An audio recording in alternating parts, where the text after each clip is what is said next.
বাংলাদেশ খেলাফত মজলিসের মহাসচিব মাওলানা মামুনুল হক বলেছেন, সমকামীদের নিয়ে শিক্ষা কমিশন গঠন করা হয়েছে। ওই শিক্ষা কমিশনকে বাতিল করতে হবে। তা না হলে ওই শিক্ষা কমিশনের বিরুদ্ধে দুর্বার আন্দোলন গড়ে তোলা হবে। আহলে হাদিসের প্রতিনিধি শিক্ষা কমিশনে রাখতে হবে। সর্বজন গৃহীত শিক্ষা কমিশন গঠন করতে হবে। তিনি আজ বৃহস্পতিবার দুপুরে শেরপুর শহরের দ্বারকালী পৌর পার্ক মাঠে এক সমাবেশে প্রধান অতিথির বক্তব্যে এসব কথা বলেন। মামুনুল হক বলেন, বাংলাদেশের কোনো আইনেই ইসলাম বিরোধী কোনো ধারা মেনে নেওয়া হবে না। আমরা ইসলাম বিরোধী সকল কার্যক্রমের মোকাবেলা করছি। এ সময় তিনি ইসলাম রক্ষায় ওয়ার্ড থেকে শুরু করে সর্বস্তরে খেলাফতের সাথে সবাইকে ঐক্যবদ্ধ হওয়ার আহ্বান জানান। শেরপুর জেলা খেলাফত মজলিসের সভাপতি মাওলানা শফিকুল ইসলামের সভাপতিত্বে অনুষ্ঠিত এই সমাবেশে আরও বক্তব্য রাখেন বাংলাদেশ খেলাফত মজলিসের যুগ্ম মহাসচিব মাওলানা জালালউদ্দিন আহমেদ ও মাওলানা আতাউল্লাহ আমিন, সাংগঠনিক সম্পাদক মাওলানা আবুল হাসানাত সহ বাইতুল মাল সম্পাদক মাওলানা ফজলুর রহমান, শেরপুর জেলা শাখার সাধারণ সম্পাদক মাওলানা আব্দুর রাজ্জাক সহ আরও অনেকে।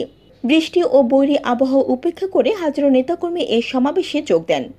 জান্নাতুল আফসানা, চ্যানেল বাংলা।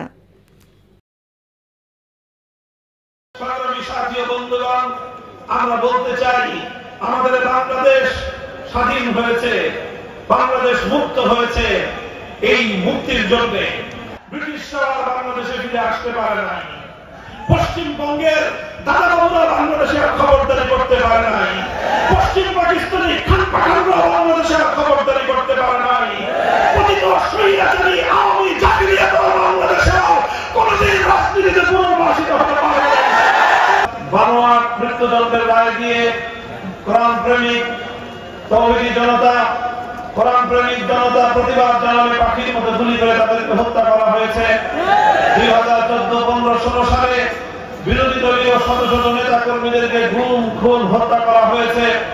2021 সালে স্বাধীনতার সুবর্ণ জয়ন্তী উদযাপনকালে বাংলাদেশের মাটিতে নরঘাতক মুসলমানদের খুনি নরেন্দ্র মোদীকে এনে বাংলাদেশের মাটি এবং স্বাধীনতার সংগ্রামকে কলঙ্কিত করার নেতৃত্বমূলক সিদ্ধান্তের প্রতিবাদ জানানোর কারণে হেফাজতে ইসলামকে 2021 সালে পর্যন্ত আপনারা খেলাফতের সৈনিক করে তুলুন। ইনশাআল্লাহ আল্লাহর জমিনে আল্লাহর খেলাফত কায়েম করার মধ্য দিয়ে আমাদের সংগ্রাম মঞ্জিল পর্যন্ত পৌঁছবে। আল্লাহর জমিনে মানব রচিত তন্ত্র মন্ত্র দিয়ে মানুষের অধিকার কায়েম হওয়া সম্ভব নয়।